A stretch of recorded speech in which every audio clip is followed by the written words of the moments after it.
Ao longo das próximas 3 aulas, relativamente curtas, vamos discorrer sobre colisões.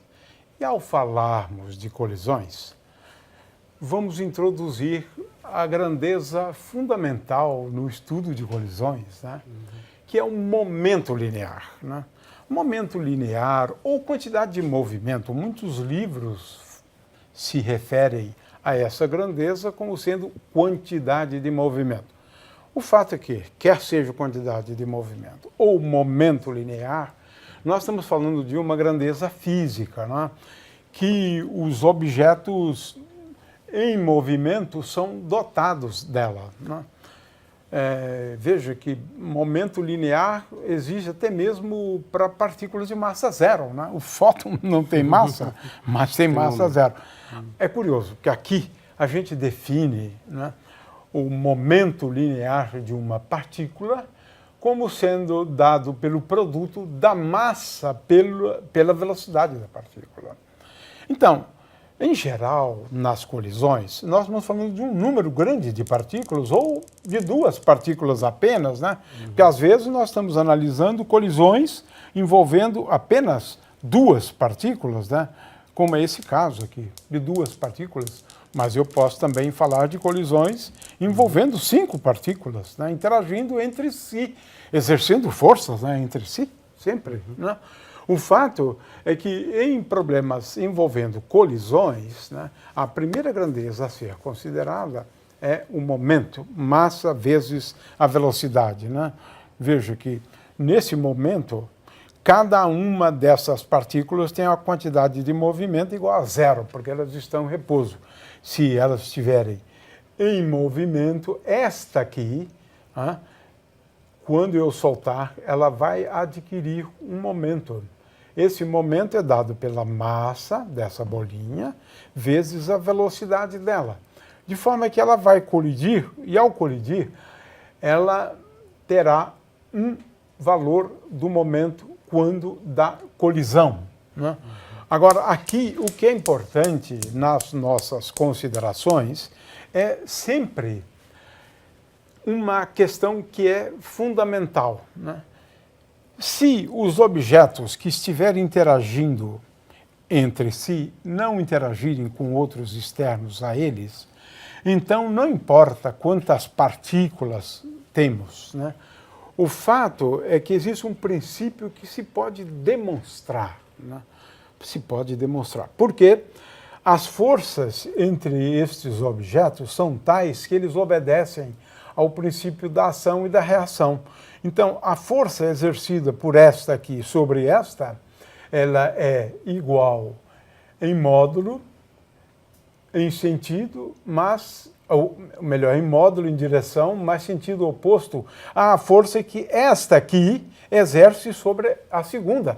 A segunda exerce uma força sobre a terceira e assim por diante. Agora, as forças sempre obedecem ao princípio da ação e da reação.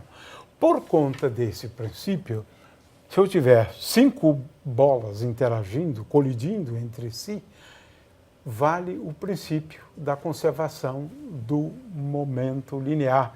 E a base para isso, na realidade, é a lei da ação e da reação.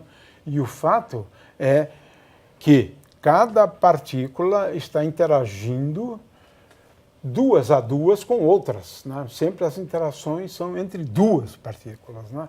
E aí não importa o número de partículas, o fato é que é sempre válido, né, esse princípio, digamos, sacrossanto, que se pode demonstrar, né, que em toda colisão a soma das quantidades de movimento são constantes. Né? Essa soma é constante, é sempre constante. Não importa quais sejam as forças, a natureza das forças entre esses objetos. Né? Então, Cláudio, aqui acho que a gente já pode demonstrar esse princípio da conservação, né?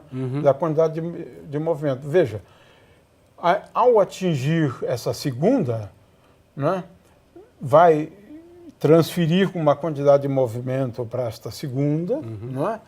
de qualquer maneira, conservação, e essa última vai sair com a mesma quantidade de movimento que essa, né? Essa que é a coisa que é importante aqui nesse, o berço de Newton, né? Se pode fazer também com duas bolas, sim, né? Aí fica talvez até mais fácil de entender, né? A gente pode, por exemplo, usando apenas duas bolinhas, essas bolinhas são idênticas, por isso mesma massa, né? Então, se eu tenho uma parada e a outra em movimento, essa daqui ela vai transferir toda a quantidade de movimento para a outra, né? Então, ela para, enquanto que a outra sai com a mesma quantidade de movimento daqui bateu nela. Mais uma vez. Então, veja que praticamente esta para, enquanto que a outra sai em movimento, e vice-versa. É que o choque ele é frontal e elástico, né? Praticamente também, né? elástico, exatamente. Então, se eu puser mais uma bolinha, então essa vai transmitir a quantidade de movimento para essa, que por sua vez vai transmitir para a terceira. Então, praticamente essa fica parada, né? Porque apenas ela transmite a quantidade de movimento. Ela só transfere as forças, né, de uma para outra. Exatamente, transfere as forças. Então, é uma coisa interessante. Por exemplo, se eu solto uma bolinha, ela sai com uma bolinha do outro lado. E o interessante é quando você solta duas bolinhas, né, para que haja conservação. Então, há que sair duas bolinhas também do outro lado. Então, se você usa 3 bolinhas, mesma coisa. Se eu entro com 3, deverá sair 3, para que haja conservação. E assim por diante. Agora, em qualquer dessas etapas, né, a quantidade de movimento total é sempre constante. Constante, né? exatamente. Em qualquer etapa, né? Em qualquer etapa.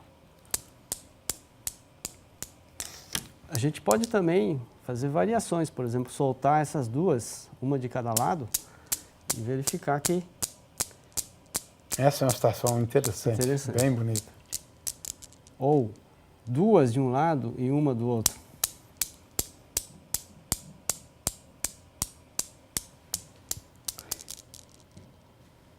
Três do lado e duas do outro. Então a gente pode brincar, né? Fazer variações das colisões, né? Alterando-se as massas, né? E alterando a quantidade de bolinhas. Esse é o berço de Newton, né? O nome desse equipamento.